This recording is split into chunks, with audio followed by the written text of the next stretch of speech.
Hello दोस्तों। पौराणिक काल से ही भारत एक महापुरुषों की भूमि रही है।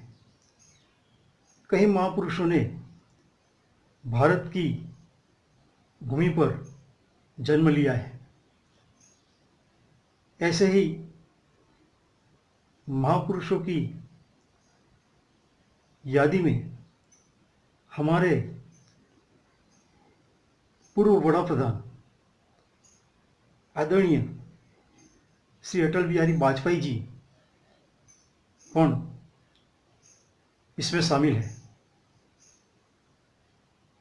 आदरणीय अटल बिहारी वाजपेयी जी एक ऐसे राजनेता थे कि जो अजात शत्रु थे।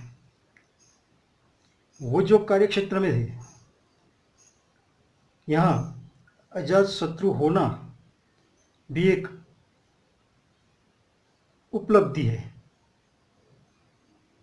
क्योंकि वो एक सरल स्वभाव के और बहुत ही अच्छे इंसान भी थे।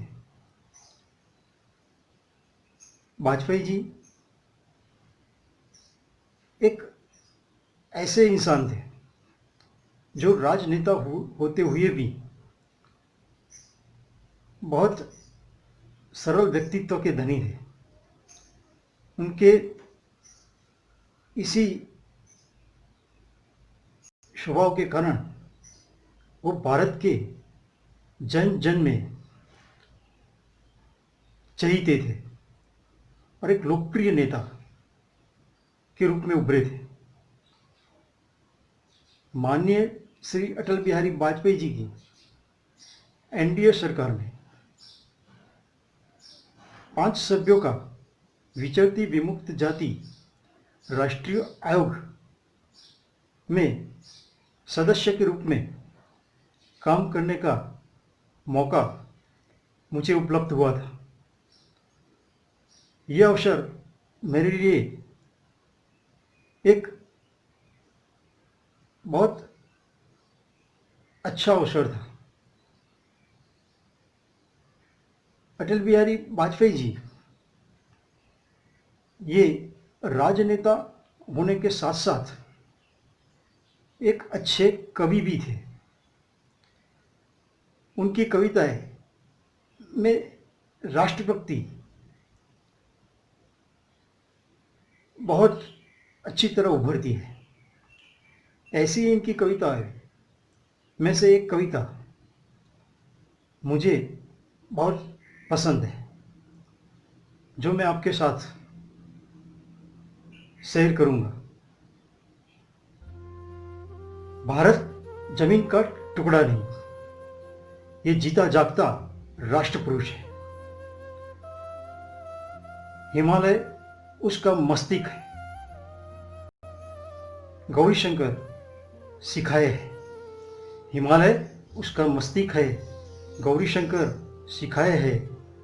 कश्मीर क्रीट है, पंजाब और बंगाल उसके 2 विशाल कंधे हैं। विंध्याचल कटी है, विंध्याचल कटी है, नर्मदा कर धनी है। पूर्वी और पश्चिमी घाट उसके 2 विशाल जंघाएं हैं।